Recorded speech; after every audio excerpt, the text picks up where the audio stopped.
أعوذ بالله من الشيطان الرجيم. بسم الله الرحمن الرحيم. والصلاة والسلام على رسول الله على من لا نبي بعده. إن الحمد لله نحمده ونستعينه ونستغفره ونعوذ بالله من شرور أنفسنا ومن سيئات أعمالنا. من يهد الله فهو المهتد ومن يضلل فلا هادي له. وأشهد أن لا إله إلا الله وحده لا شريك له. وأشهد أن محمدا عبده ورسوله. أيها الإخوة الكرام والأخوات، أحييكم بتحية الإسلام ألا وهي قائلا لكم السلام عليكم ورحمة الله تعالى وبركاته.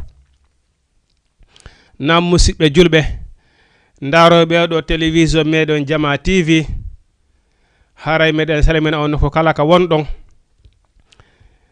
lando sidon e jankan nge bengureji mon yo Allah taw hara hidon e jang wana menen kadna me wonire e jan do me wonir do ni fewndel do ni Allah beydan en jam e kesiya on ka jawle e ka bengureji haray mide sedito hiden sedito ala rebetedo si wona Allah subhanahu wa ta'ala. hilan seditano hoore an seditano on ala reweteɗo sona Allah subhanahu wa ta'ala. Allah wahidun. kala o rewɗo goɗɗungo ko wona Allah subhanahu wa ta'ala haray o rewi mere fa huwa mardudun haray ɗum ɗon onti ko jontete ɗum nyande jango ko ruttete ɗum e jommuɗum. ay Allah o kafiditaki hay fusi wiyetaki Allah Allah ko wahidun. ay ko honno yettirta Allah subhanahu wa ta'ala yetta kadi wonan dama sabu on ko alhamdulillahi rabbil alamin. Allah wadi kaari sabu kaari wallilan hunde kaari. alhamdulillahi rabbil alamin Allah wadi kaari sabu o wallilan hunde kaari de tawde non arsike ma on ko fokke wada sababu ay hunde de fokko ma wada sababu a wada sababu on arsike jime ben koy jungo yimbe ben Allah subhanahu wa ta'ala rawnata hendoda. ay arsike ma on koy jungo goddo Allah rewnata hendoda na non ya yettu on wada on mo Allah rewne jungo arsika mo jungo mo don yejjita Allah subhanahu wa ta'ala. ay ko ya yettu Allah subhanahu wa ta'ala jarna wadande ma mojjere ndengon. ay andi yettugol e jarnugol safede alhamdulillahi rabbil alamin. non ko Allah tum wodi mi yetti Allah yettorane ko Allah wodani. ay jarna non musidɗo ma wada mo Allah wadi arsika mo jungo ma on kadi weltanoda on don kadi. ay ko non ko do wadi si Allah subhanahu wa ta'ala inni neddo en si woni dunga immi ka wada e sababu yiloda fotta arsika ma on hara Allah subhanahu wa ta'ala rewnino arsika ma no fugo hendoda. ay kono enen en jarnay mo Allah rewni arsika nge jungo mudum yejjiten Allah subhanahu wa ta'ala. ay don haray ko ella molanado. ay en yetti Allah subhanahu wa ta'ala de tawde yettorne fo kanko woni ko wodani. hiden serito do nelaade mede Muhammad sallallahu alaihi wasallam ko Allah subhanahu wa ta'ala nelirmo diina gonga ko sikke wo ala e modum la sakka fil islam sikke ala si tawi woni nelaade Muhammad sallallahu alaihi wasallam ko Allah nelimo sikke ala e dum. kala kadi ko gollal ngal goddo gollido kala ko waduda do sido har konunde safe ha si tawoni hara ko qur'ana janguda goy si a jangiral no nelaado Muhammad sallallahu alaihi wasallam tendirma non ma si tawoni a jettido bimbi a juulido ha kikide si tawoni a juuliral no nelaado Muhammad sallallahu alaihi wasallam jooliri non sallu kama ra'aytumuni usalli. nelaado Muhammad sallallahu alaihi wasallam woni juulire no yirdo no bido joolirano. ay kono kay si a jettido bimbi a juulido ha nangen jodo e ka fello tayi woni nano nelaado Muhammad sallallahu alaihi wasallam jooliri non fa huwa mardudun dum ka ruttoytere do nyande jango Allah jettoyta dum jettoytaake. si a horido sida fala adna ma on foppo a horay si tawoni a hori rali no nelaado Muhammad sallallahu alaihi wasallam horiri non amara baraji amara bataji. hay haray fusti amara korka ma kan sina heege ay di jeenay e sappo kala ko wete dum do ko yowiti e l'islam kon hajju ittugol zakka sadaka di jeenay e sappo kala ko waduda tay wona non nelaado muhammad sallallahu alaihi wasallam wadiri amara baraji amara bataji fa wa mardurun dum ka jontete dum nyande jango ay wa man amila amilan falaysa lahu amruna fa huwa raddu kala golludo gollal tay muhammad sallallahu alaihi wasallam gollirali dum gollali ngal don gollal o yamirali yo ngal golle si a golli ko an andi ko mbo gollani ko perdi dum do ndaro tak nyande yamal qiyama ko dum do holli il faut que en tanki juldo en tanki a juldo wi'udo ashhadu an la ilaha illallah sallallahu rasulullah il faut que anda ko hombo woni laado muhammad sallallahu alaihi wasallam si tay woni ko yo marsu il faut que anda mbo nelaado muhammad sallallahu alaihi wasallam anda histoire nelaado anda no nelaado wuriri an kadi kata nyentina dum don a wata ko wadde kan nelaado wadi kon fo ay kono nyentina ultra baw ko o wadi kon Allah subhanahu wa ta'ala yurmema okkore aljanna makko sabu yurmende makko den bay hay goto wata gollande joddi aljanna ko sabu yurmende makko sabu yurmende Allah subhanahu wa ta'ala waaweten hebirde aljanna wana golle de ay ko sabu yurmende Allah subhanahu wa ta'ala yurmende den ko honto heboto non ko nyentingol nelaado muhammad sallallahu alaihi wasallam laqad kana lakum fi rasulillahi uswatun hasana ay laata neke ngodo nelaado muhammad sallallahu alaihi wasallam de nyentinirgal ay kala ka mojjere heboto nelaado muhammad sallallahu alaihi wasallam tindini ka mojjere den heboto don kala ka bone heboto o rentini ay nelaado maki mi acciri on pijidi an tanki hidon jokkidi do o majjata lawangol alqur'ana e sunna ay ko dum wadtoni wa in tanaza'atun fi shay'in farudduhu ila allahi wa rasuli si aduna on fo honkondiri do wi ko hunde kaari mais ko akhi wata tamping horema nelaado muhammad sallallahu alaihi wasallam yalla subhanahu wa ta'ala fop no yota ma alquran tafudo si jibi ke fi hunde yahi ka alquran ndara ko nun allah subhanahu wa ta'ala wi tertada karama ko ibrahima ma ko karama ko wi dum ko dum do karama ko wi yahi ka hadise ge nelaado muhammad sallallahu alaihi wasallam de tado ko woni nelaado ma on ko woni nyentinirgal ma yahi ndara ka hadise ge nelaado de hunde ko nun nelaado wi tertoda tampingol horema nde nelaado mobindirno sahaba ben fop o wi kaado diina ka feccoto pecce capande jeedidi e jeedidi de pecce capande jeedidi e jeedidi do fop ko yiti jahannama yaata ko wotere pet naatoyta aljanna sahaba be landanoki de pecce capande jeedidi e jeego be landanoki den ko honde woni den naatoyde yite be landanoki be dum be ne nelaado maaki be wi yeti men fedde naatoyde aljanna den ay nelaado maaki ko kala jokkudo ko mi jokki kon ha mayde den tawi hoore mum dum hara o sansali kon don ndem fedde don naatoyde aljanna amma sanzi mo sanzi dum don haray dum don ko kanko dabbani hoore makko be tefi be andi ko nelaado wadi kon be jokki dum ay kono kay an tanki tay woni andi way hida recognize nelaado muhammad sallallahu alaihi wasallam wata dabbiti feddeji go korto gazado fejjeri wata haajima wonoy dum dabbiti ko nelaado wadi kon wada dum parce que nelaado muhammad sallallahu alaihi wasallam maki wa man amila amilan falaysa lahu amruna fa huwa raddun wala da utudo ko beeto wadi beedo wadi dum do beedo wadi dum do dum do ndari ko nelaado wadi kon wada dum heba jang tertoda ay point final ay ko don tumoni solution on atampinay hoore ma dabbutugol fedde beedo wadi dum do bat ala ton wa in tanaza'tum fi shay'in farudduhu ila allahi wa rasuli yaw ka alquran ndara ko honnun allah wi yaw ka hadise ge nelaado muhammad sallallahu alaihi wasallam ndara ko nelaado wi jokka dum fawtina hoore ma ay kono hiden sedito do nelaado mede muhammad sallallahu alaihi wasallam ko allah subhanahu wa ta'ala nelirimo diina yurmende wonande en laqad kana lakum fi rasulillahi uswatun hasana azizun alayhi ma anittum harisun alaykum bil mu'minina raufur rahimun nelaado muhammad sallallahu alaihi wasallam azizun alayhi no teddi e makko hino satta e makko ma anittum konko tampoton surtout non tay andanda hoore ma an abi ko golle dina wonda wadde harawna nelaado golliri non an hira julde nan nelaado juliri non hida horde na nelaado holiri non mana haray dum hino tampi dum hino bittay nelaado hino sonjamo parce kanko himo yidani o mojjere den ene si patron ma yamiri ma do joni gollo o wi goldirni ko nimi dira goldiranan aron le premier aron hewton exemple ka entreprise wala gollere wonno o jonnama gollere o wiya ko ni eni mi fala ya goldira o nangalal makko ya o inale 30 mi aroyay mi ndar après mi yobe o ara golla non golla ha harada da goldirde fi patron ma aryobe kono golla ha gayna ndara tawa nano wirno non fesi goldirda gollo ya nder lewru ndu foppo arya non o ndara le 30 wala le premier o ndara tawa nano goldirda so wiya non na bay nano mi wirno goldirda mi yobatama bon ko satti buru dum ina wodi ko goddo gollanta ko fi ko intérêt ka ko fi hebu joddi ka bon jonno si tawoni a golli tay ko perdi e hino a fawtaaki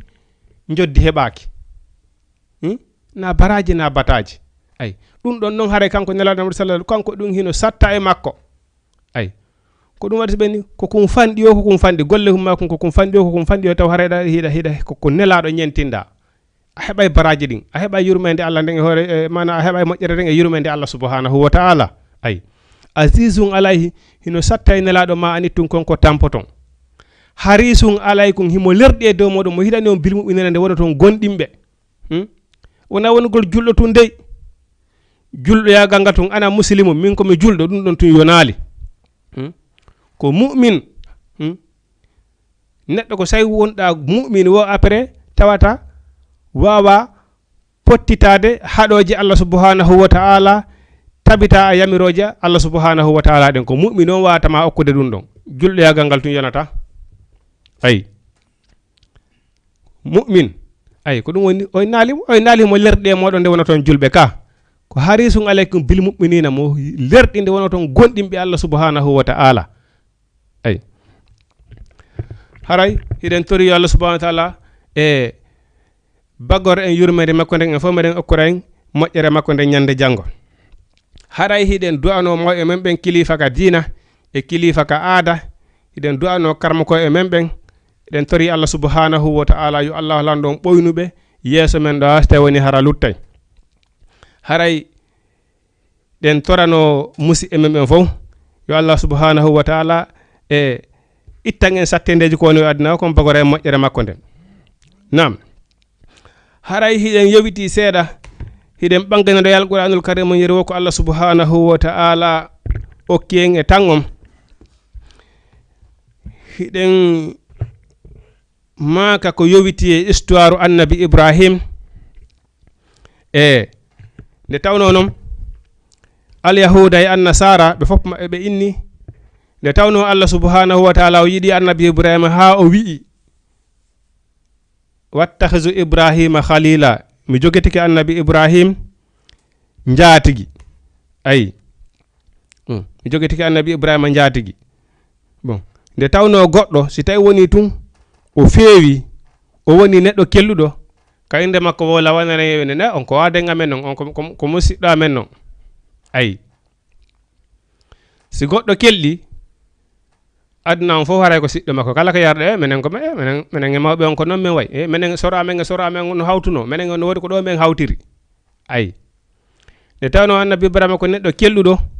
al yahuda be inni kambe ko e makko mabbe be ko mabbe o jiya annasara en inni annabi Ibrahima ko e mabbe jeya ay wa qalu mana al yahuda en be wi wa qalu be wi kunu late hudan al yahuda aw nasara ma an nasara tahtadu fewon ay Allah subhanahu wa ta'ala wi la o wi qul wiu bal wiu millata Ibrahim dina annabi Ibrahima kan hanifan ko kan woni dina dabbaka kan dina nebika ça fait andi l'islam ça fait l'islam wona ko wiete mbumbay buuxante gordo gardare non islam c'est très simple islam yida bruit bon ça fait islam ko très simple goddo ko ya jangu anda ko dum do Allah subhanahu wa ta'ala wi rewa mo jemma e nyalorma islam c'est très simple natirdo yaltirdo joldirdo jawdirdo islam ala dum ko ya rew Allah e hoore no wiiri non bon doftira nala Muhammad sallallahu alaihi wasallam wa ma kana min al musrikina annabi ibrahim safe kanko wala tano ke sirkano bi Allah subhanahu wa ta'ala ay bon e tadano l'islam kadi kon ngala subhanahu la yukallifu Allahu nafsan illa wus'aha Allah subhanahu wa ta'ala fa wali wonki yo ko na ko kitonata kom ay bon siko horugol o wi si tay woni hida nawni ya nyaamu ha suma ha sa ndikki apere yoba hay wayasu golo wi si wayasi nangima e sumaye andari atay sa hori a tampay nyaamu ay hande hewtuda wo yoba hajju ko sa hebe jawdi ko hajjiro ya juulugol o wi daro juula sa wata daragol ko ya jodo don no yayi ha walagol juula no yayi ha juulireygol gita den ay kono islamu kay ko diina wonu ka facile qulu wi'e amanna billahi men gondini Allah wa ma unzila ilayna e konko cippina e amen men gondini Allah subhanahu wa ta'ala men gondini alquranul karim nason woni al yahuda e annasara fe wonde dum hino way ko be nuno mana no way ko innete hande ko mana mo mara jawdi mo mara jawdi wata rewde Allah mo mara goddum ko enten rewde Allah dum ko sama kala non ay ça fait ani tagol buradum iva a andi nde nelaado Muhammad sallallahu alaihi wasallam bay o nelama premier diina kan ko rewbe ben e pay koy notino nelaado e seedaabe lowbe be andanda hoorema be mara buri doloke goto pet si o tuuni be yeybe wuppimo ko be liilimo be habbo don ha o yora be watto mo kadi e mara buri on ben don jokkuno nelaado Muhammad sallallahu alaihi wasallam ay ko hoji teddinteedi patron ji mardi di jena sapo fusi mankana dum be wi be Muhammad he menen en tanki ko yin koy mara hay fu bakki koy mado en tanki a ital be bindama menen men norata ko menen be mera da menen be men jorota nokku gotum koy miskana menen be men jorota nokku gotum a pottina be takkoma tay non ko be gondini Allah subhanahu wa ta'ala ko be jabi ko Allah subhanahu wa ta'ala wi kon Allah subhanahu wa ta'ala wi Muhammad wata wadu dum dey si a wadi dum lette musu de hebete a jeyte perdube ay dum do ko dum wadi sallallahu alaihi wasallam wada gondine Allah subhanahu wa ta'ala gondine la Muhammad sallallahu alaihi wasallam ko heddi ko accon don ay ulu wiye amanna billahi men gondini Allah ma unzila ilayna konko cippina e amen wa ma unzila e konko cippina ila ibrahima e annabi ibrahim wa isma'il e annabi isma'ila wa ishaq e annabi isaga wa yaquba e annabi yaquba wal asbati e tanira e mabbe ben wa ma utiya musa e konko okkano annabi musa ko dum woni tawreta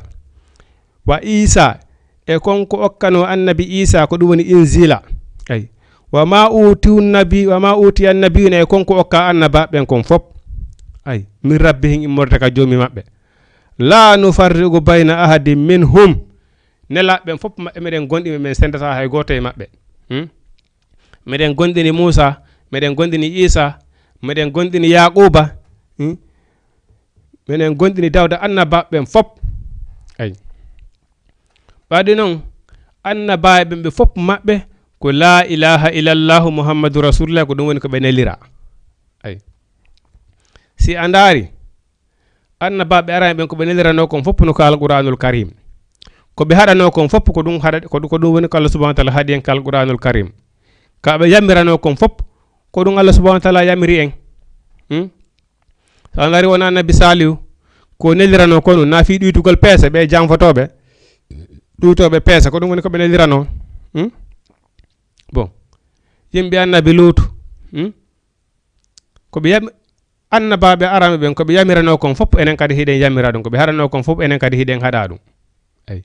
ko waɗi noon fof muɗum ko kal qur'ana wonno ko itta ɓe nelira ay kono kay enen annabaɓe fof eɗen gonɗini ɓe si a gonɗini annabaɓe fof a yeddi hay goto a yeddi goto harayno way sa yeddi annabaɓe fof ko ɗum sa waɗi so inni wa ma utiyu nabiyuna e konko wakkano annabaɓe fof la nufarriqu bayna ahadin minhum min sendata hay goto e annabaɓe wa nahnu no menen lahu wonandeɓe muslimuna ko min jebbiraniɓe fa in aminu si tawi woni ɓe gonɗini bi muslima amantum bi konko gonɗin ɗon fagadi tadaw haray ɓe feewi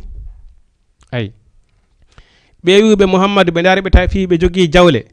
ɓe wi menen min jokkata meɗen mari jawdi meɗen gaynaji menen koye miskina hoy ko andirama koye mara hay ko watto sa pottinali koye takko ma men jokkatama Allah subhanahu wa ta'ala ni ɓe si tawi woni ɓe gonɗini siga koko gonɗini ɗon ɗo fagaditta to haray ɓe feewi wa in tawallo si ɓe hucciti noon fa innama hum ande haray kamɓe fi sigagi ɓe woni e lurral haray ɓe woni e lurral mawgal fasayasfikahumullahu Allah subhanahu wa ta'ala noon hino Allah subhanahu wa ta'ala noon ono mana huɓidiki on yonay on ay wa huwa samiul alim sabu ko Allah subhanahu wa ta'ala woni nanowo kanko woni anduɗo si aduna Allah on fop darike ɗa ɓe wi yamirore Allah nden ɗum wona haaju maɓɓe non an a wi an tun a darike ɗa wi ko Allah subhanahu wa ta'ala wi kon wallahi Allah subhanahu wa ta'ala yonete ay faman yatawakkal ala llahi fa huwa hasbuhu kala holorɗo Allah subhanahu wa ta'ala yonaymo ndare annabi Ibrahima Allah subhanahu wa ta'ala wa ja'alnahu ummatan linnas nyande annabi Ibrahima darino yeso bamon Azara o soppi sanamuji ɗin fop o wi uffil lakum wa ma ta'buduna merdi mon Allah huɗi on onon yo sanamu ko rewaton ay ɓe ƴettimo ɓe moƴƴini tata ko wiyete tata ko ɓe waɗi toon leɗɗe hay ɓe ƴettimo e bugi ka nder yite ton Allah subhanahu wa ta'ala inni ya naaru kunu bardan wa salaman ala Ibrahim nden ñande tawno hari saare nden fap ko annabi Ibrahima tun gonɗini Allah subhanahu wa ta'ala heddoɓe fof ko yedduɓe Allah subhanahu wa ta'ala ay kono ko kanko heddorno victoire o ay kanko heddorno victoire o ndaare kadi jihadiji waɗi toon fop a tawa heferaɓe hino duubuli juloɓen cowalle mais ko juloɓen sakkitori victoire victoire on ko juloɓen woni ko sakkitori ay ko ɗum waɗi so ni Allah subhanahu wa ta'ala wa antumul alawna wa antumul khalibun hey onon ɓe julɓe wota on hulu ko onon woni dow ko onon kadi woni fooloɓe ay parce que hiɗon wondi Allah subhanahu wa ta'ala na onon woni naɓude na onon woni puusude ko Allah subhanahu wa ta'ala woni puusude diina Allah kanko o acciraka goɗɗo de ay ko ɗum waɗi o inni onon ɓe wonɓe ɗo si on jaɓali gollugol diina on wi l'islam wona haaji moɗon lan wawi effasude on itta on ko aduna ɗo fesi adda woɓɓe go hara ɓen ɗum ɓe wakkili fi diina kam ɓe golla diina kam ay wala so biha wakkilun onon so wi l'islam wona haaji mum Allah subhanahu wa ta'ala wi simɗo faala mi effasa o mi itta ɗo wa so garano aduna mi adda woɓɓe go hara ɓen ɗum bimbekikiɗe jemmeñe lorma ɓe ala golletina l'islam ay bon islam na goɗɗo naɓata l'islamu de siko goɗɗo wonno naɓde l'islamu harayno l'islamu fereni no neeɓi kono ko Allah subhanahu wa ta'ala puusirde dina muɗum kam ay goɗɗo mara feere ka yahay tun wa antumul alawna fa humul khalibuna ay kono woni fooloɓe Allah subhanahu wa ta'ala wi sibghatallahi wa man ahsanu minallahi sibgha ene golle Allah ɗen création Allah on ko hombo wawi créide ha hewti Allah subhanahu wa ta'ala parce que ɓay a yeyi ɗo joni woɓɓe goo safe no hawni mana no hawni ha sabu Allah subhanahu wa ta'ala no go wi khuzu zinatakum inda kulli masjidin wali basu taqwa ƴette conci hara ko conci kulol Allah joni no ndare enen conci men ɗin ko conci création conci modèle a yeyɗo joni wona suddi e ɓay tigi tigi cuɗari ɗum ɗon ko suddiɗo woni ko andira ay ko wete cuɗari tampina gorko kay mom ha cuɗari tampina ɗum ko feƴƴiti ay kono ndare hande suddi e men nde tawde iblisa ko suddi e ɓen o ɓurata basade e muɗum o wawa dominde tagore nden nde wona nelaɗo amadou sallah sallam makir noon hazzatul wada o wi ono mi accali ɓaawo an ko ɓurata lortude ɓe worɓe a hewtiti suddi ɓen ayi bon de laisser les sur o wi si suddi ɓe moƴƴi tun haray aduna on moƴƴi ayi bon ndare hande a yi ay ɗo goɗɗo gono marɗo walisi go'o walisi ɗiɗi walisi tati walisi nayyi ɗin ɗon fof si a fermiti a taway ala ngol o wattoto o daro yeeso Allah subhanahu wa taala o wiya juulugol ay parce que laysa libasu taqwa conci wonɗi ɗon ɗi wona conci ñoyiraɗi conci kulol Allah suddiɗo en fof meɗen hiɗen andi suddiɗo si wiyama concol kulol Allah hara eɗen andi ngol o hani wattade ngol mais attention parce que kono Allah subhanahu wa taala wi suddiɗo o fof kulluha awratum almaratu kulluha awratum illa wasiyaha wa kaffayha Allah subhanahu wa taala ni suddiɗo fof makko ko awra si wona newe ɗen e yeeso ngon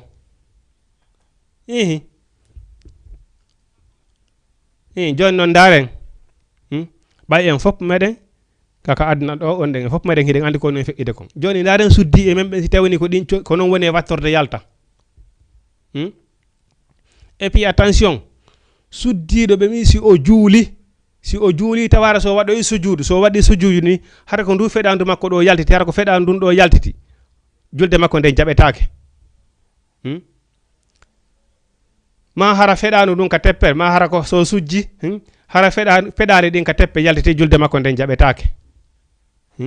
joni noon ayi noon hande suddi en weɗo allahu akbar ɓe ƴetta ko min nanono wala kon astahfirullah mi wawata wolde ɗum ɗon sah ka média ɗo mi woni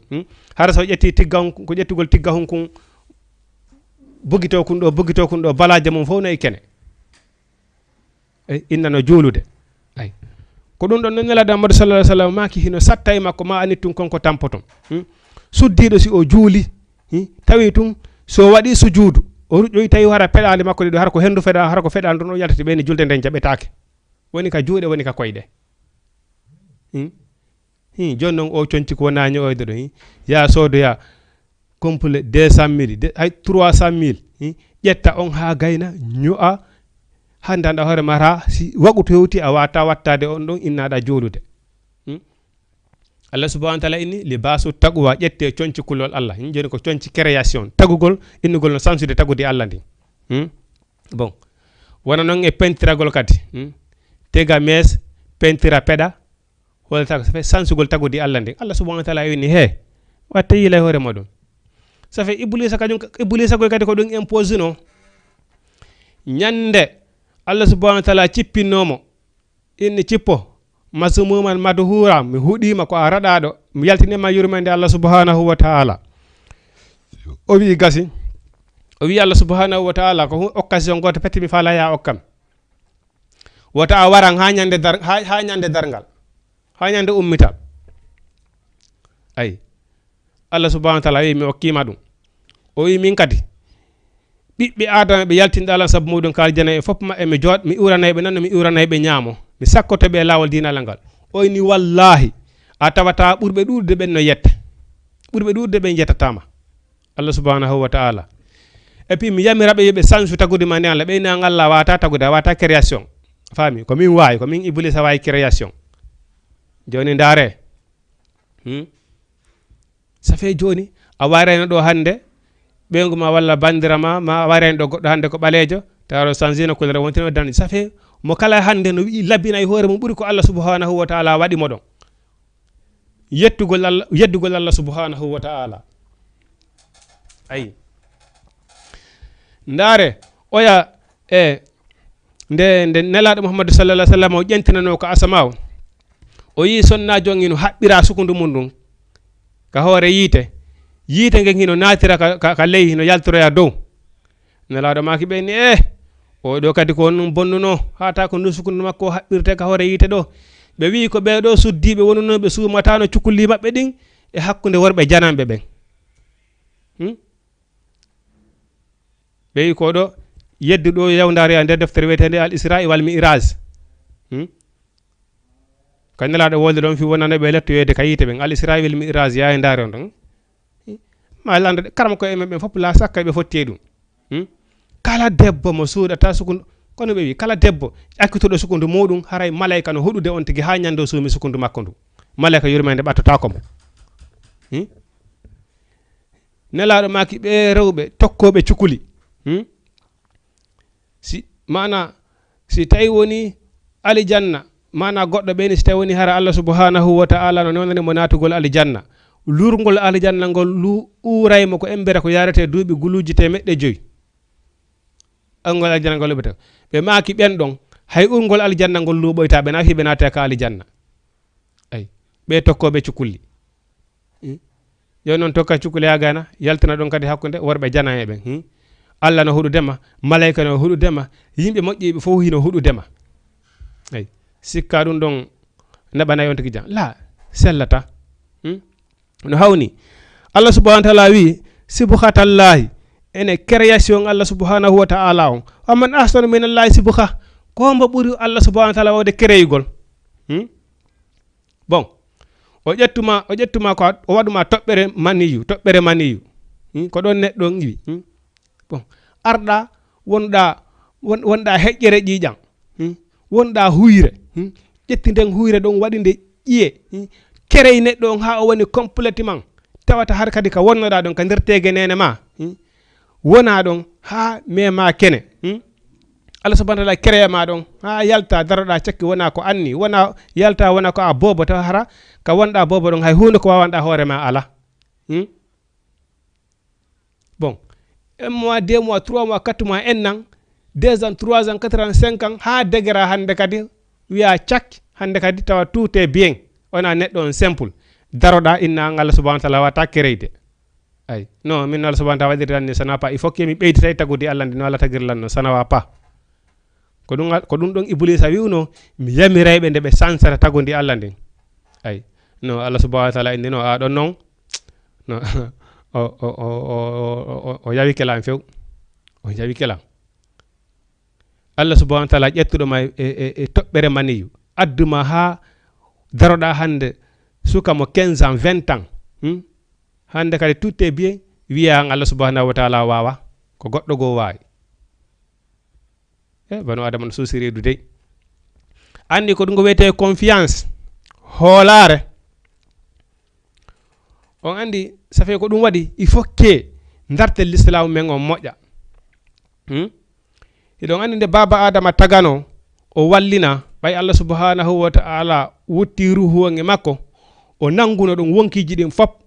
Allah subhanahu wa ta'ala ƴettudo nde majji ɗon ahadi honnu on wawa o rewata hay goto si wona min ala reteɗo si wona Allah wonkiji ɗin fof seediti ɗum ay joni noon o confiance mo Allah subhanahu wa ta'ala ƴettuno jonni banu adama o ɓe ƴettuno on confiance ɓe jonni asama o ɓeni Allah subhanahu wa ta'ala ni asama o ko mi faala halfinde ko wiyete confiance hoolare kon ko min tun Allah woni ko tagi ala ko no rewe ko wona min asama o wi he Allah subhanahu wa ta'ala mi wakkilaki ko wiyete confiance ko mi wakkilaki ay Allah subhanahu wa ta'ala ƴetti confiance on jonni leydi ndin wi wakkilaki banu adama ƴetta jonna confiance on ɓe wi honum banu adama kañum par ce que no heewi tooñe ndara noon hay hakkundeji meɗen a hooloto ɗo goɗɗo halfinamo o janfoma ay tifa bon en janfike dow Allah subhanahu wa ta'ala ay itti noon sikke tifa ko ɗum waɗi confiance ko hunde maɗo jonno wonkiji ɗin fop ƴettino garanti ka keeci meɗen baba adama e rewata sina Allah subhanahu wa ta'ala ala ko ɗoftata den sina Allah subhanahu wa ta'ala ay joni non ɗum ɗon hino tawano ko iblisa innuno si Allah jaɓi o yamira ɓe nde ɓe sansata tagude Allah subhanahu wa ta'ala ndi ayi o inni mana o wi ko hombo ɓuri wa moƴƴide création ha hewtiti Allah subhanahu wa ta'ala qul wiu ato haajunani fillahi ene on son jaylan fi Allah subhanahu wa ta'ala wa huwa rabbuna ko Allah jeymi wa rabbukum ko Allah subhanahu wa ta'ala woni ko jeyon walana hino wodani men a amaluna golle amen wala kun hino wodani on a amalukum golleji mon ɗin ɓe wiwɓe ɗo dariɓe ɗo wi Allah subhanahu wa ta'ala dariɓe ɗo wi kan Allah subhanahu wa ta'ala wawata tagude kamɓe no Allah subhanahu wa ta'ala tagiri ɓe noon sana wawa pa e jaɓuɓe ko Allah subhanahu wa ta'ala wi kon mana darinoɓe wi kañum nde iblisa wi'uno kanko mana o yamirayɓe nde ɓe sansata tagude Allah ndi jokkuɓe ɗum ɓen sabu Allah subhanahu wa ta'ala wino yaw iblisa kala jokkuɗoma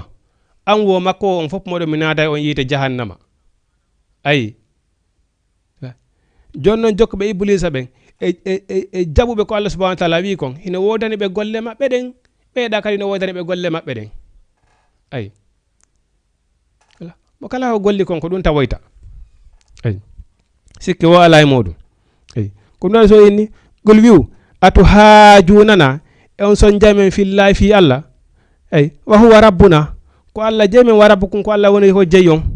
walana amaluna no wodani men golle amen wala ko no wodani ko amalukum golle moɗen wa nahnu men non lahu wonande Allah mukhlisuna men laɓɓinanema golle ɗen no wiiri men non men wuuriri ka aduna ɗo ko ɗum men waɗata men laɓɓinanayi Allah golle makko ɗen wa ma umiru illa liyabudullaha mukhlisina lahu ddina Allah subhanahu wa ta'ala o wi way si a andi way are ko ni ja Allah subhanahu wa ta'ala an a holaki Allah subhanahu wa ta'ala o wi yaltu hara yaltu kala asma'u makko ɗo yaw ha hara yata asma'u créana hoorema mondugo wona ton way sa wandi way hino wodi gaynanoma harana Allah subhanahu wa ta'ala ida gaynani hoore ma harana subhanahu wa ta'ala ɓay tun a faalaka Allah subhanahu wa ta'ala a haccitaka yamirode makko nden o wi way sa andi ɗum ko gongama hara yaltu kala asma'u makko ɗo yaw hara sa tigitiga yata asma'u mo Allah subhanahu wa ta'ala kere yo créana hoorema mondugo o wi haray o andi way onon ɗiɗo haray way hiɗon fota mais sa andi a wawa ɗum akhi haray ɗofte yamirore Allah subhanahu wa ta'ala nde sina ɗum haray no hawni ayi o wi am taquluna ene on wi'ay inna ibrahima no annabi ibrahima wa ismaila e annabi ismaila wa ishaqa e annabi ishaqa wa yaquba e annabi yaquba wal asbati e tanira e makko ɓen kanu hudan aw nasara ɓe laatake ko ɓe al yahuda ka ɓe laatake ko ɓe an nasara la ɓe laatake ko ɓe al yahuda ɓe laatake ko ɓe an nasara qul wiw a antum alamu amillahu ene ko onon andi ka ko Allah subhanahu wa ta'ala andi ko onon andi ko mo natata aljanna ka ko onon andi mo natata yiite waɗi siɗon inna mo mara goɗɗum nata aljanna bon woɓɓe goynata mo wi ɓe portoɓe sumoyay awa hara e luttowo ala ay ça fait ko ɗum waɗi neɗɗo on he si tawi woni a anda hoorema si a anda hoorema hay goɗɗo a andata a anday hoorema si wawa andude goɗɗo banu adama ko jangete ɗum tawara sa wi cakki a waɗiɗo an e goɗɗo si on fottiɗo tun on waɗi jakarlo cik a wawa hay siɗo hara ko seconde goto petiwodiron a wawa andude o ko façon honnuge neɗɗo ayi ina wodi noon woɓɓe goo son wondiɗo duuɓi temedere lebbi temedere ɓe wawata andude an ko a hombo par ce que hay hoore maɓɓe taw ɓe anda Allah subhanahu wa ta'ala wi kala mo gonɗinali Allah subhanahu wa ta'ala kala mo gonɗinali Allah subhanahu wa ta'ala kala ko goɗɗo golli tawina sabu Allah o waɗiri a mara baraji Allah subhanahu wa ta'ala ƴettata golle maɗen goɗɗo si tawni na o julɗo mais o windetake ko Allah subhanahu wa ta'ala Allah subhanahu wa ta'ala ni kala mo jabali lan kala mo jaba gonni Allah subhanahu wa ta'ala kala jokkudo fedde iblisa fedde seytane ko jahannama mi nadata on tigi ay mais et puis al yahuda e an nasara be wadirta gollem eden fi Allah be wala tasinaka e mari intérêt siko jamfa burde be wawde dum ala no gasa enen ngide wadira sabu Allah mais kambe wadata ko be mara intérêt goddo si tawoni o jabali Allah subhanahu wa ta'ala o wonali amanu wa amilu salihati gondina subhana golleji moƴƴi hay so wadi honunde jabetaake mais si tawoni golle ma den jabaka bon raya tan ini do moƴƴere dum wadi fokke on tigi watana yila moƴƴa difa dum wadi so inni ene annabi ibrahima e ishaqa e yaquba be lataki al yahuda ka be lataki an nasara la be lataki al yahuda be lataki an nasara qul wa antum alamu amillahu ko non andi nato wal janna ka ko non andi nato yite wa man azlam kala on toñudo ha ala hewti hido toñugol mimman katama hayoti on fefindido ay man katama on suududo sahada tan seede yagal indahu ka makko wa man azlamu ala fotudo toñude mimman katama hawtiti on suududo sahada tan seede yagal indahu ka makko minallahi ko immorde ka Allah ay yaha anda ko dum do Allah subhanahu wa ta'ala wi wiya no bon accita gonga on jokka fenande haradande de pelite ko dum do woni gonga on ay ko de wadi Allah subhanahu wa ta'ala wi kala nyaawudo nyaawore o ronki nondude nyaawore den o feni hene wodere ma gebal imorde gebe yite konko o feni don parce que andi gonga hon a gani a salikere ko nuzide gonga on Allah subhanahu wa ta'ala inni to nyaali ha hewtiti odo ay ko dum wadi goddo ko bonni wo ko bonni bonnere den ko wonde tiidi wo ko de tiidi si o recognize bonnere makko den haray sariya no newni yo o yaafe ay parce que ala mo juumata kono si tawni neddo o bonni o wadi defeta o salike recognize defati makko le manne ko defetini yo o tafe ha o recognize gonga on ta wadani masala haydum parce que mandi gonga on o sali o defetti beni he karama ko ibrahima hay dum do ko defetti monni karama ko ibrahima salike recognize gol defatti mum yebe tafe ha be recognize defetti on ay difa ko dum woni solution on kon non si on tigi bonni tum dum do de ko defettini aboni modi ko gonga modi mi bonni ko defetani mi recognize ara yo yaafe ay ko de jonti recognize ha defetti yo holle o recognize al defetti o rewne lawol ha o recognize defetti makko ay Allah subhanahu wa ta'ala wa mallahu Allah wa nalugo bi khafilin ko welsindi do amma ta amaluna konko golloton Allah welsindake golle mon den dey parce que Allah subhanahu wa ta'ala no itti malaika ko ayna en be nyande dossier ji ko nyalruda kon ko warruda ko ngina tawede Allah subhanahu wa ta'ala ino arestira wali ton Allah subhanahu wa ta'ala ka woni don hay hunde majjanamo la ta'khudhu sinatun wala nawmu Allah subhanahu wa ta'ala ngorre nangata mo nafi o dano ay bon kadi talkur golle mande ngay muytoyde nyande jango tawara talkur golle mande no fawno arrestira kala ko golnada kon fof beynama jango ay bon hay hunde Allah subhanahu wa ta'ala wesinaki hay hunde ko golleten kon ko dum wadi so wi rewiri Allah subhanahu wa ta'ala wasi tawi woni hara hida reni Allah subhanahu wa ta'ala rewil Allah subhanahu wa ta'ala wasi tawi woni hara da reni mo andutun an si tawi woni arena Allah subhanahu wa ta'ala kan hoy mo renuma ay Allah subhanahu wa ta'ala wes ndale ko golloton kom ay o wi tilka beedo non ummatun ko mofte kadi khalat de feƴƴino laha hino wodani be ma kasabati konko be faggiti walakum onon kadi no wodani on moftene la de ma kasabtun konko faggiti don ay annabi Ibrahim Ishaq Yaquba Isa ɓeeɗo fof kamɓe moftaji maɓɓe ɓe feƴƴino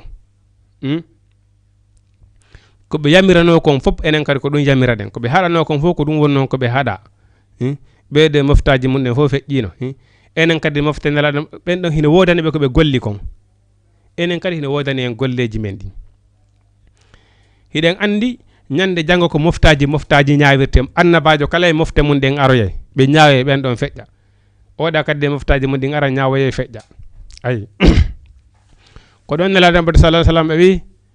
hay goto natata aljanna so wona sami Muhammadu mi naati wona noon mantagol mofte hay goto natata aljanna sina sami mofte an ɗen mo Muhammadu woni ko naati joni noon si a wuuri ko aduna ɗo tawi woni kanko ko gurdam alyahuda e annasara wuruɗa ko fewndi hande kon ko ɗaɓɓuno wuurira ɗaɓɓuno mayira ala ay yo aduna o marsu tun to no waɗi o ay ne ko non si tawi woni si lakara ma on wele ko aduna ɗo andoto ay bien sûr ko noon woniri goy si lakara on to welay ko aduna ɗo andoto ay kono noon koye tawara ko yaadi e alqur'ana yaadi e sunna si tawi woni ko aduna on weli ɗo kon fof yaada e alqur'ana yaada e sunna mi tawini tun ko aduna ɗo welata sabu Allah subhanahu wa ta'ala wi mi okkay aduna momi yiɗi e momi yiɗa lakara noon mi okkata tan sina momi yiɗi way Allah subhanahu wa ta'ala wawma okkude aduna ɗo tawa piiji ɗin fof no newi tout est bien yaa lakara kadi tawa tout est bien mais wela fi noon wela fi de sabuna innal insana la yatikha arra'a wastakhna banu adama hino bewa say o yi o woni patron te risal wallahi mo bewa ay haray haray haccitande makko alagoy ko wiyete diina kon juula salligo juula rewal aray mo liɓi ɗum ka leydi to ay san fu no waɗi o haaji makko alay ɗum diina ay mo kirɗa ɗum sa kanko haaji makko alay ɗum innal insana la yatikha arra'ahu stakhna ay joni noon ɓe feƴƴire no wodani ɓe ko ɓe faggiti kon enen kadi mofte nalɗo Muhammad sallallahu alaihi wasallam no wodani en ko faggiti ɗen kon si tawi noon a jiyama e mofte nelaɗo Muhammad sallallahu alaihi wasallam nelaɗo Muhammad sallallahu o waɗani en intervention ji hewɗi Allah subhanahu wa ta'ala jaɓanimo tampinirgol en heege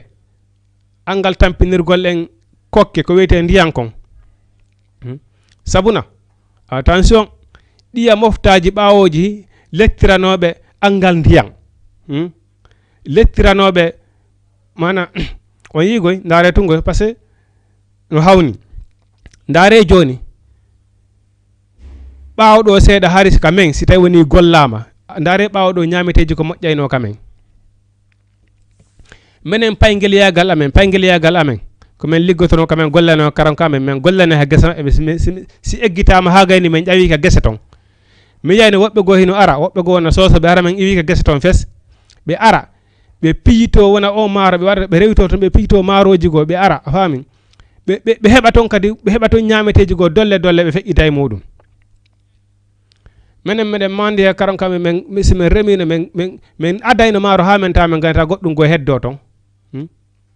et puis gese ɗen ɗe eggitate no ha gayna fami si woni ɗon emmo ara tawa hara maaroji ko no to kon immite kadi a sikkay ko rema kadi ay kono ndaare joni ayay ɗo hande hino reme ɓeyna ese ñameteji ɗi no moƴƴide kamen hande hande ndaare kamen ka lemun ne moƴƴayno ton fof hande ala ka mango moƴƴayno ton fof ala ñameteji ɗin si remama ala kay moƴƴude ɗo sukkude ko no woni e wadde ɗum koko Allah subhanahu wa ta'ala wona e yeddede kon malgré nelaɗo Muhammad sallallahu alaihi wasallam torani ke Allah subhanahu wa ta'ala ɗum wata lettire wona lettirno moftaji arani ɗin non si tawno nelaɗo Muhammad sallallahu alaihi wasallam waɗano intervention harayno moƴƴa ay kono ala kulli haalin si tikkere Allah nden ari il faut que o holliro jama on seeɗa bon hino hawni ha ay ko ɗum waɗi so wi Allah subhanahu wa ta'ala wi Muhammadu mi lettirta mofte ma ɗi wonani mi lettirno moftaji arandi ɗi kono ya andu tum mofte maɗen mi warataɓe sina mi moɓiniray dolle e fof maɓɓe mi waraɓe nde wotere pette accident ji ɗuɗuɗi ndaare tun ko non fewndi hande 100 morts 200 morts 150 blessés ɗum ko ñande be ñande 50 morts 40 morts 20 morts 30 morts ñande be ñande parce que Allah subhanahu wa ta'ala jono falama bon te fin de monde fu bay woni tu vois ko wadi non piiji di be signal no din fop e fi dergal ngal di fop majji di hewti joni hande ko heddi e majjo ko feeñugol masihu dazzali burdi din feeñi hande yebe hande be hulay tumbe hersata no wirden nane non ataway tonci hino wodi ko watte ko no watte temedere cioncollo hay gotol surata ay diwa Allah subhanahu wa ta'ala itali mana ko suddi be diwa ñamete jidi no wodi ko nara barki yala diwa jawle no wodi ko no jamaji lin hino sonji ha ay din non fop be no Allah subhanahu wa ta'ala din non fo si ari yon andu haray dargal ngal haray dargal ngal hewti diwa bayden sikko de joni aduna ngi dudde do ko say mayirte goto ko ma sikke ngawani bay wobbe no mayde wobbe no hebede darangal siwa attention piiji de Allah subhanahu wa ta'ala señi lodi fop ko hande ko goto pettedi ko feñugol masihu dazzali ay bon ay aray no hani wattango yila moja et puis dargal pansan dargal ngal ara do tawada be ngino wuri arobe gono wurne atiyeje mum tifa ko don dargal ngal arata dargal dum goddo ala nde sayyidina jibril arno landi nelado fi fiyake dina o sifani mo ha o sifani mo fop ha heddi fi dargal o wi hi o wi muhammadu o wi dargal non yetalan sifa fi dargal Allah nelado maki he o wi an landi de lawon emil landado nge fo hiden fota andude dum non Allah subhanahu wa ta'ala o suudirali dargal sina fi yo yebu mo kala joddi golle modum ko wadi si Allah subhanahu wa ta'ala dargal ko hitande kaari daroyto en fo men jottono jokken weli foti a hewti en rangal don joni exemple si Allah subhanahu wa ta'ala wino haran no yewtino kal qur'ana dargal ko 2030 darato walla dargal ko 2040 haray ko dargal en jokkan do weli foti ha 2029 bon jokken ko moƴƴi kon dargal tawa en hore dum don ay kono wi mi suudari dargal gal fina fi yemi mo kala ko golli kon ba wi ay no woddi andu non ko woddi andu no badi anay ma men foti wodda badaki ko laakara wodda badaki dum ko laakara ay o dum wadi dargal ko ton ko hay goto anda ko hande ko jango hay goto la parce que ko pan ko fettaygal Allah subhanahu wa ta'ala wi non pansan dargal hay muyni nowel accay don ko muyni no kon bugo tellement que ko satti dargal ngal et puis be ni pansan dargal wo hara ko suddido hara ko hande tobbere mani yi woni ko tobbimo hara ko hande tobbere mani yi woni ko mo si dargal wi do pansan o jibinay ay tellement que ko dum don hulbini kon ay jonnon hiden sikkude ko say fo maayi fo maayi adina Allah fo maayi haduma no la bon dargal mana ko pansan dargal taway bon kala ko heddido hande kadi walo maaya ay gutu fal kadi wutte jama on immito dargal daro so et puis mo kala heno doa wadde sorale dargal wodda dum parce que neddo ka maayuda wo an dargal mangal darike ida andi non ko duubi jele wurata hay goto men anda kama ida wo ko dargal darike wota halato ba wobbe no maayde wobbe no hebede wobbe no maayde dargal siwa la anda ida andi ka honto Allah subhanahu wa ta'ala happama anda dum kama ida wo dargal mangal darike kama ida wona kadi golle maaden kupi bawo maayde nen awata inde don hande kadi Allah subhanahu wa ta'ala non accumi alaka hebbite hande kadi bawo mayde alaka hebbite hande kadi ko do Allah subhanahu wa ta'ala wi sa nani neddo jojjudo kala bantejo andudo ko faala kon ko gollando bawo mayde den goldo bawo mayde den ko kon woni jojjudo parce que mayda wande kadi bon c'est fini alaka hebbite hande kadi ay ko do wadse beyni wo nyande la kara neddo on nangoyte o wiya o yoya exemple ngandi wona di mummunteji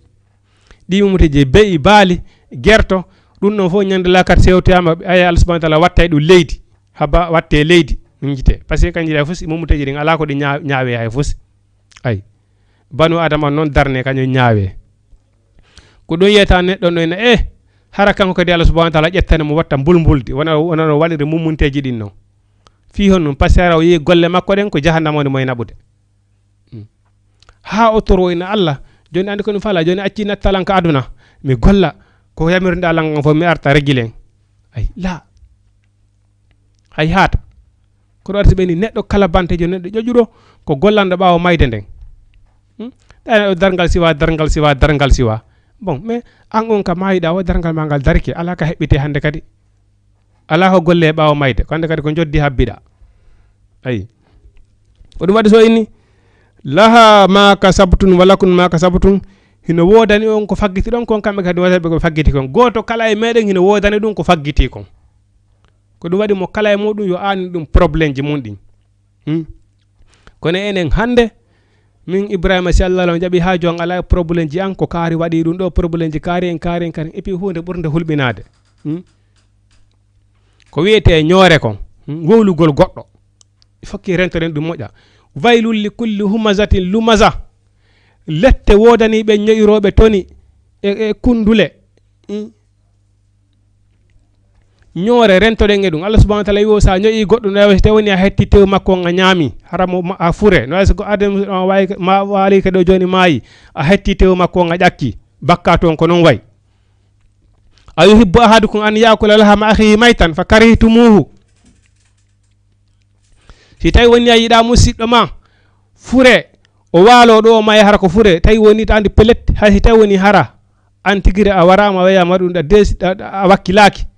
fure musiddo ma walo da ben yayaw don taja hoore jakka banu adama dimo ma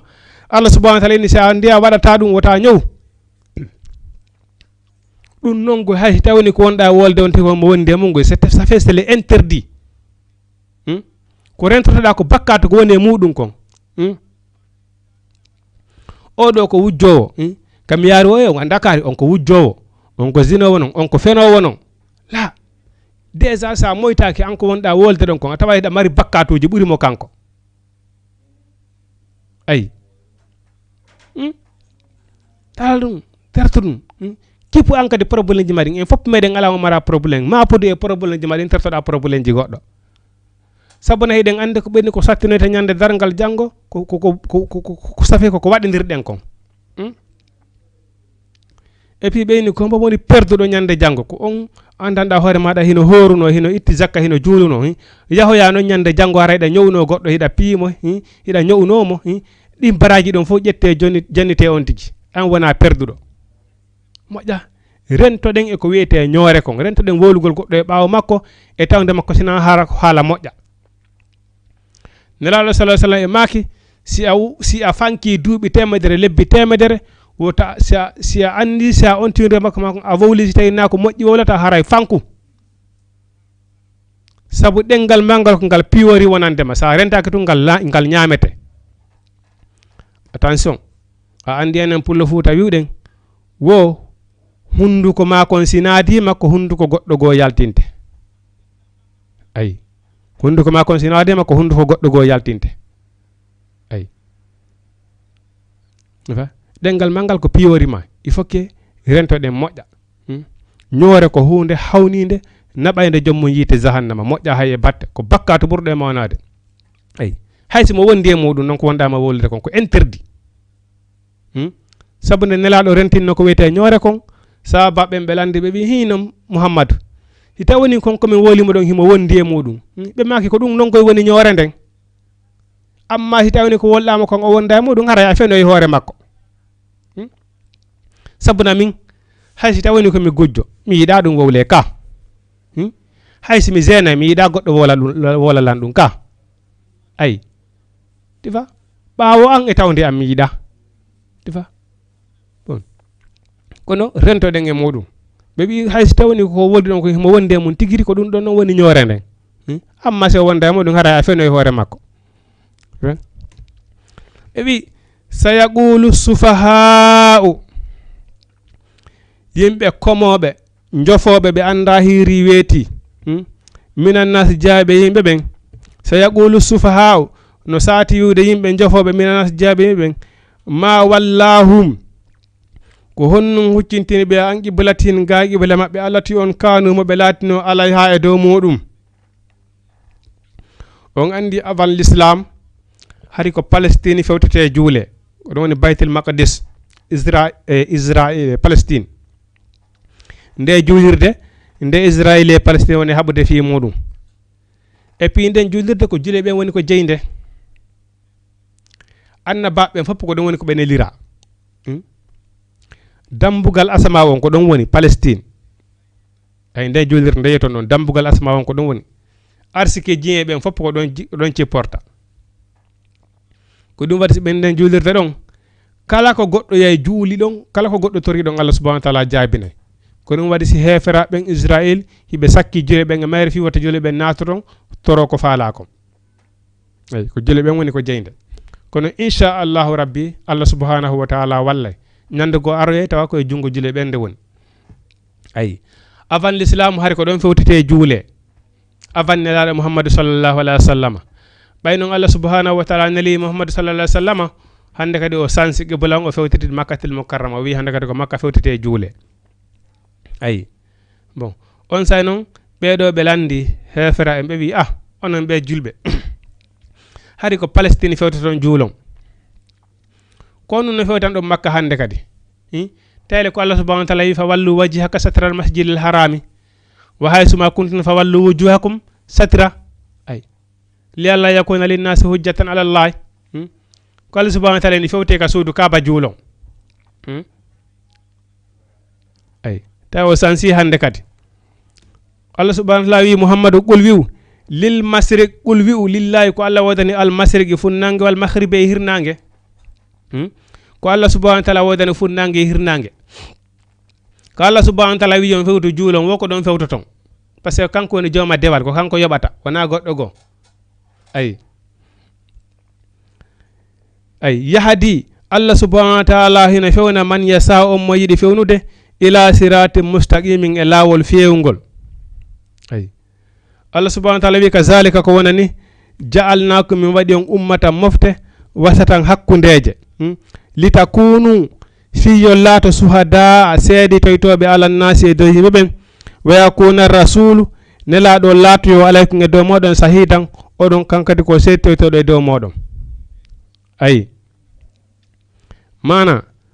enen mofte nelaɗo Muhammadu sallallahu alaihi wa sallam en seedi toyto e hoore moftaji heddiɗin fop ayi ko ɗum waɗi se waɗa ɗen mofte hakkundeje wasatan ayi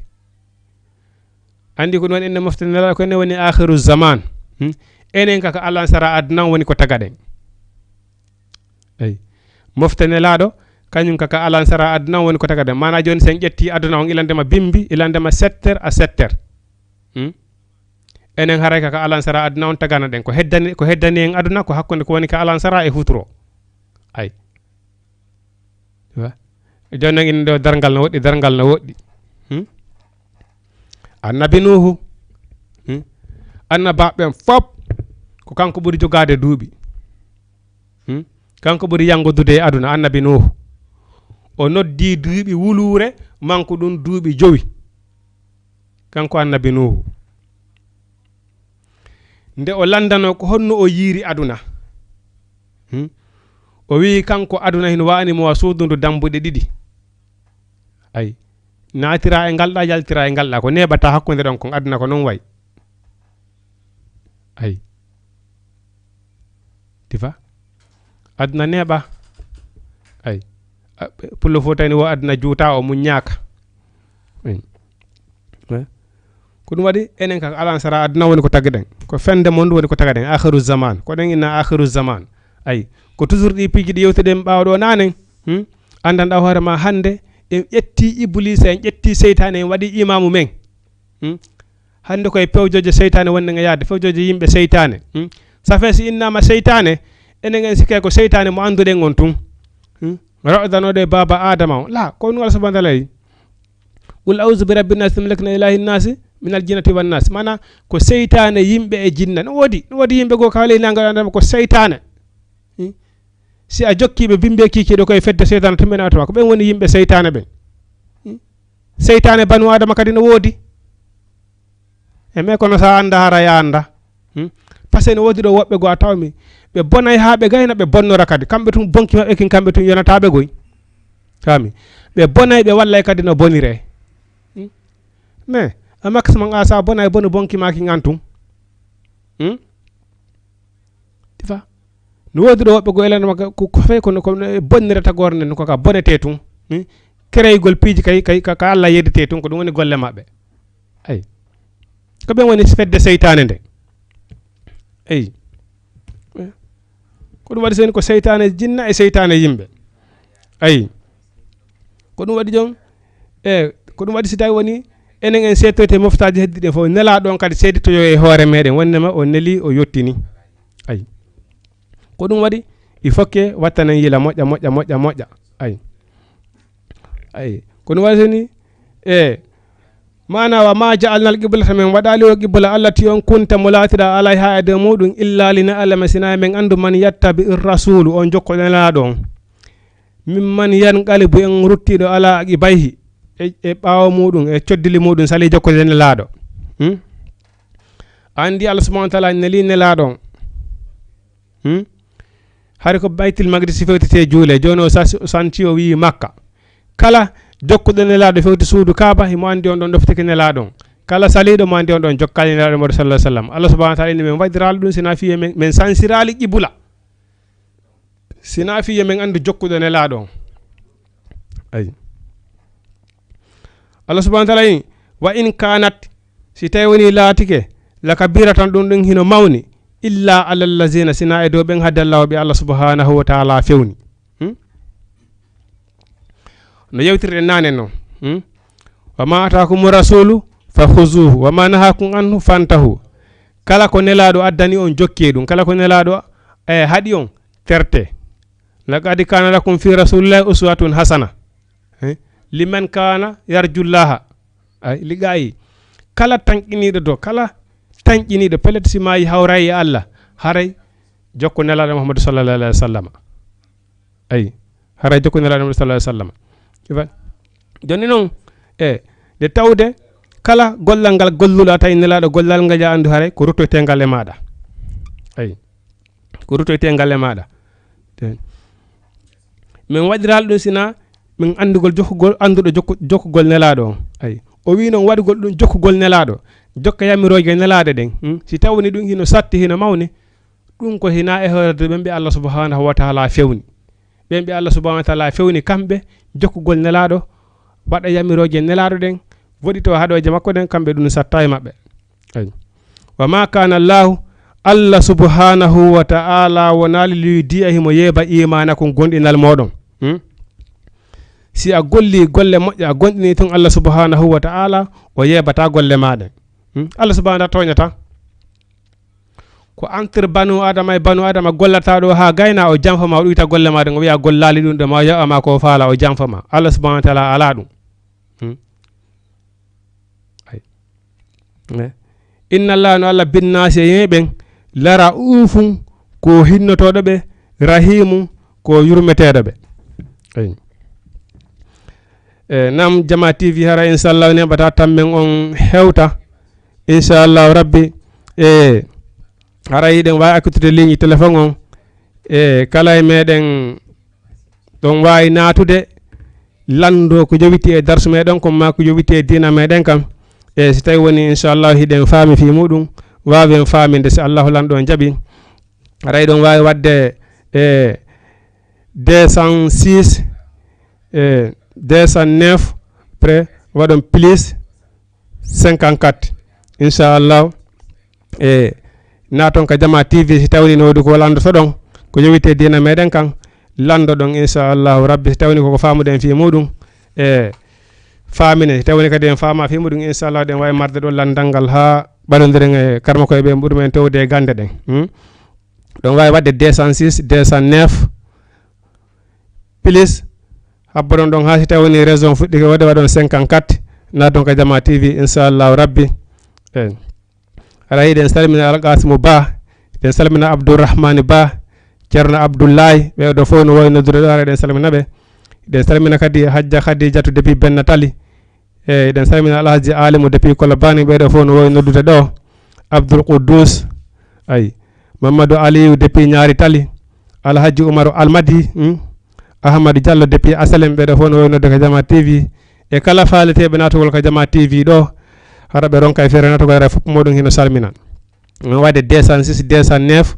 plus 54 inchallah rabbi yer wo ko heddani e tanji ɗi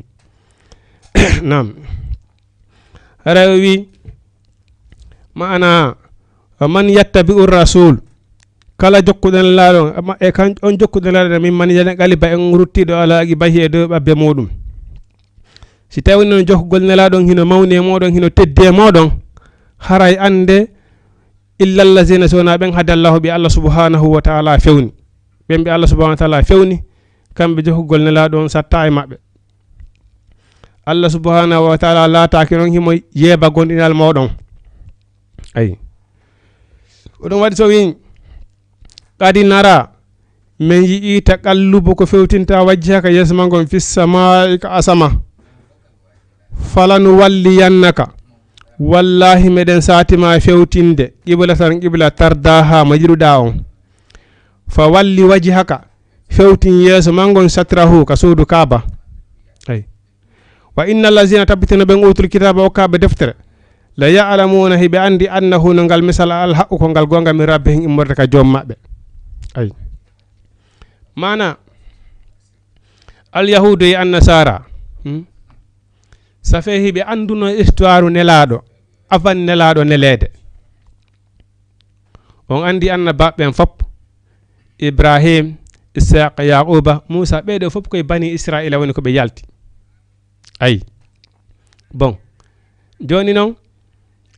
hiɓe anduno histoire nelaɗo bon har hiɓe jaɓuno ko probléme ko honto ko ɓay nelaɗo on nelama tawi wona e maɓɓe woni ko o yalti tawi wona e maɓɓe woni ko o yalti après ɓe inni ɓe rekoni zamu ɓeni ɓay tungo jeeya kam ɓe rekoni zamu no heewi hande kamen aye ɗo ɓen menen ɓi kaari en on laamatako men ma ɓi kaari en menen ɓen ɓe almatako men no woodi hande ay no woodi depuis ko Allah awwalu ɓeyni menen ɓay tun o Muhammadu koye arabu ɓen o yalti e leñol jasugol menen me rekoni zamu ay ifa hiɓe anduno fi makko de ɓe sali ko ɗum waɗi si Allah subhanahu wa ta'ala kañum kadi mbula naali ɓe naali intervention fos fami o itti ɓe yurmede maɓɓe ɗon o huuɗi ɓe ay kamɓe bani Israila ko yimɓe huuɗaɓe ko ɗum waɗi si ɓe heɓata jang ha ñande e maayi piiji ɗin fop hino wodani ɓe kono ɓe heɓata e jang ha ñande e maayi on andi goɗɗo si Allah subhanahu wa ta'ala jonnimo aduna e ko woni aduna on kon fof si ɓerde makko nde moƴƴa o heɓata e jang o heɓata jang tifa par ce que kanko hayso tawani himo mari ko jaƴanto almami so yiriɗa goɗɗo ga mbu sappo haray mo añanama o mbu sappo ɗon andi o wonata e jam makko ay ça fait angal wonugol e jammum ko honnum ko jondinorgol ko Allah subhanahu wa ta'ala jonni ɗum kon haysi ko 100 francs Allah subhanahu wa ta'ala jonete nder nyallal ngal wallahi siɗa jondinori on 100 francs ma ɗon a tawa hiɗa e jamma ay a tawa hiɗa e jamma mais kono si tawini goɗɗo mana no wodi ɗo woɓɓe go ɓe andanɗa hoorema ɓe yonnata aduna ɓe harata ay si ɓe heeɓi ɗo honnunde ñande ɓe ñande haray ɓe sunni ɓeydagol ay ko ɗum waɗi bani Israila ɓe wonata e jam maɓɓe ha ñande e maayi ay kono ko ɓe sali reconnaissugol nelaɗo Muhammadu sallallahu alaihi wa sallam kon ay safo ɓe anduno fi makko ko ɓay tun o warale maɓɓe ɓe wi non ɓe jaɓaɓlimo ay ko ɗum waɗi so inni falanu walliyannaka meɗen satima ɓewtinde qibla tan qibla tardaha mo jiɗuɗa on fa walli fewtin wajhaka yeeso ma ngon satral masjidil harami ka suudu Allah hormortendu wa haysu ma kuntum onon kadi ɓe mofte nelaɗo Muhammadu sallallahu alaihi wa sallam fa wallu fewtine wujuhakum geeca moɗen satrahu bange suudu Kaaba wa innal lazina tabbitina ɓen utul kitaba okkaɓe defte ko yahuda e annasara la ya'lamuna hibe andi annahu no o qibla al haqq ko o gonga hibe andi kadi nala Muhammad sallallahu alaihi wasallam ko o gonga be sali mo tuta ko nesugol hibe andi ay min rabbin mo ka jomabbe wa mallahu Allah subhanahu wa ta'ala wonali non bi khafilin ko welsindido amma ya amaluna e konko gollotom ay o inni wala in atayta allazina wallahi si a jokki ben utul kitaba okkabe defte bi kulli ayatin e kala aya ay ma tabi be jokkata qiblata qibla maaw ay moden ndaredo joni enen julbe ben be mara ko wiete feeto ko wiete événement julde buri juldeje didi julde sumaye e julde donkin Allah subhanahu wa ta'ala ino non julbe ben dedo welte ko feetoje mon welto on be ngure mon nya weltago ngol non ko honnum nyaama ha harate bi feere holtina hoore mum holtina be ngure mun den Allah subhanahu wa ta'ala weltortaaka yeddugol mo fi innugol hande ko nyande julde Allah subhanahu wa ta'ala wi yo welte jetta be ngure mande jaha ka Allah yeddete non weltago ngol ko honnum mais si juldere tayima julde sumaye walla julde donkim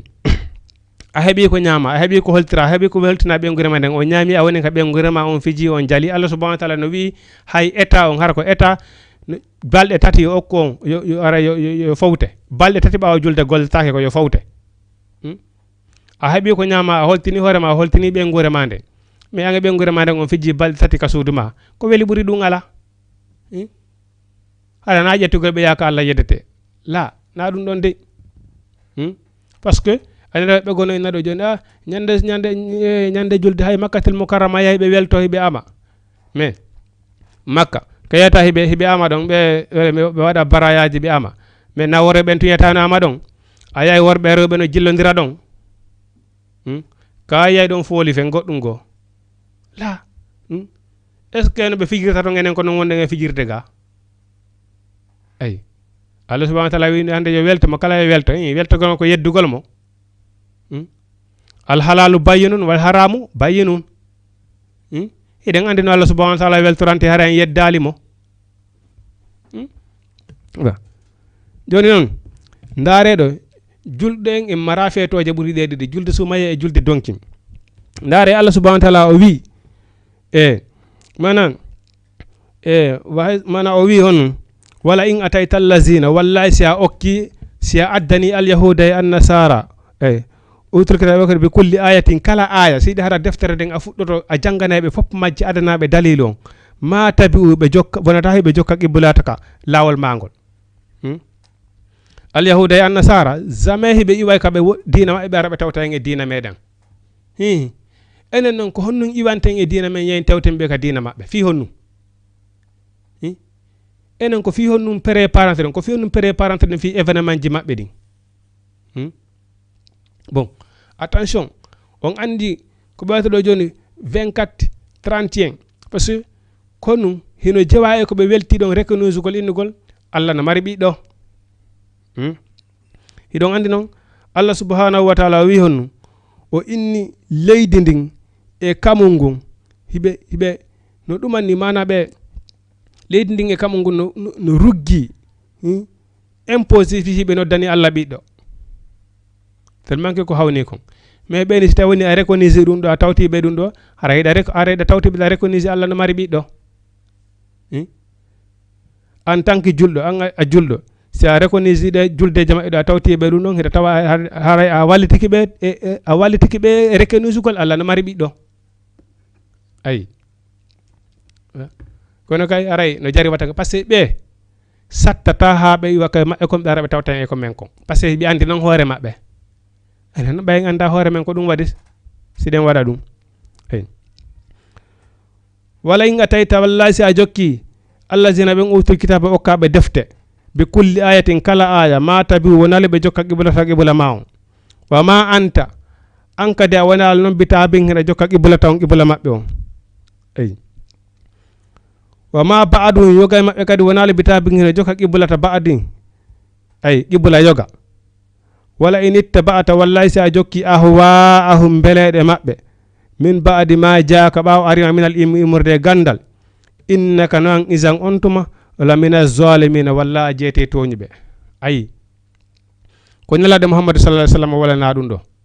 si a jokki al yahuda e annasara e beleyoji mabbe din a jaama e toñbe ne si nelaade Muhammad sallallahu alaihi wasallam wala na ma dum do min yi ngare ko nun sikkuden re ko nun sikkuden man tasabba bi qawmin fa huwa minhum kala jokkude yimbe o immintinte mabbe ay allazina ben atainahumul kitaba ben okki defte ya'rifuna hibi andri deftere den walla hibi andri nelaado Muhammad sallallahu alaihi wasallam kama ya'rifuna wa bi andri abnaahum bi ema ebenno ay wa inna fariqan feddego minhum e mabbe la yaktumuna al haqqa hibe sura gonga on wantun hara kambe ta'lam ya'lamuna hibe andi en fop meden hiden andi di ko wonde nga jokkude al yahuda e annasara ko e di falji e fop mabbe mana en fop meden hande hiden andi ko harmi ko hiden andi ko dagi kon ko yorede hoore rek parce que innal insana mana neddanke as-saqalain ko tedda hoore ko yora hoore ko dum wone nge hebude en fop meden hiden andi dum do den andi ko harmi ko hiden andi ko dagi kon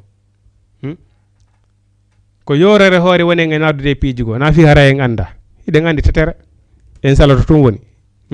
al halalum bayyin wal haramu bayyinu ay hiden andi ko yorere hoore wonde nga wadirte na fi en andade hiden andi he gonga woni ton ay Allah subhanahu wa ta'ala wi al haqqu gonga min rabbika ko immorde ka joyma da falata kum wata lata minal mumtarina jaabe sikitibe dum ay gonga ka Allah wiri ko don gonga dabbete ko dum wadi so inni wa in tanaza'tum fi shay'in farudduhu ila Allahi wa rasuli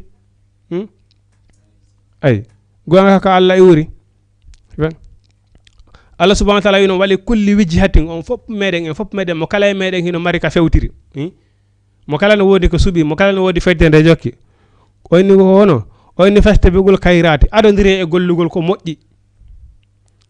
ko wadi non ayna ma takunu no ko kala ka wonda fedde kala de jokkula diine kala ka jokkuda ayna ma takunu no kala ka wondon yaati bikumullahu Allah subhanahu wa ta'ala adda on jami'an on fop nyande jango en fop meden en darato yeso Allah subhanahu wa ta'ala fami si da fala harak da fala wurde to e porte français da fala wurde e america da fala wurde e zif da fala wurde be arabi saudite ben to en fop meden nyande jango Allah subhanahu wa ta'ala ayna ma takunu yaatu bikumullahu jami'a en fop meden en darato yeso Allah subhanahu wa ta'ala ay inna allaha no Allah ala kulli shay'in e dow kala hunde qadirun ko hattando ko tagi kon fop no wirden nanen no kanko Allah subhanahu wa ta'ala o tagudoma ottudoma tobbere mani o adduma huyre o taguma waduma neddo on cakki o taguma o wurnuma do ha o maaya kado immintine immintingol makade darnama yeso Allah darnamo yeso ma landitama golle maden dum hine wonani mo facile déjà tagugol ma fewndo ka alano wadugol ma heddere maniyu wadama huyre wada jiye den huyre don forma neddo on pigi din jeena e sappo yalta an neddo on o faami ko dum buri mo sattande di sa maayi immintingol ma ay si a maayi kan immintingol ma dum hino wadi facile ay sabuna si gotu fangal wi wuttama foppu maayi ko gotu fangal kadi wuttoyte faami immito da kadi dum sekke wala e modum don ala birdire andi tagugol ma fewndo ka alano e andi tobbere mani nen tunde wona balle cappanna sinde formonde wona huyre den huyre don kadi formoto balle cappanna ay bon tagugol mangol don tum fayde yahay don balle cappande jeena fayde e jeenay formagol wona neddo faami amma non ka immintigol mada si wuttama ka kawntigi surano don kabur mako kabur dum wona ferde pansang immoda wi'a cakki ko anni don ala ko jette tan ay fus ay ko dum wadi sallallahu subhanahu wa ta'ala wi tagugol ma fewndo ka alano an neddo ko dum non buri sattande mo e di immintugol ma se amay hey kanko dum hino wonande mo facile nam haray Jama TV inshallah ko dum do Jama TV adande en do hande haray waktu mo ngen hewti den way darade do den toro yo Allah subhanahu wa ta'ala en fo e bagor en yurmede makko den yo Allah subhanahu wa ta'ala hawtintine en fo meden ka aljanna makko yurmedira en sabu nelade meden Muhammad sallallahu alaihi wasallam en fo meden en torki Allah en fatiki Allah kala mo Allah lebi ko sattere mudun yo Allah ittu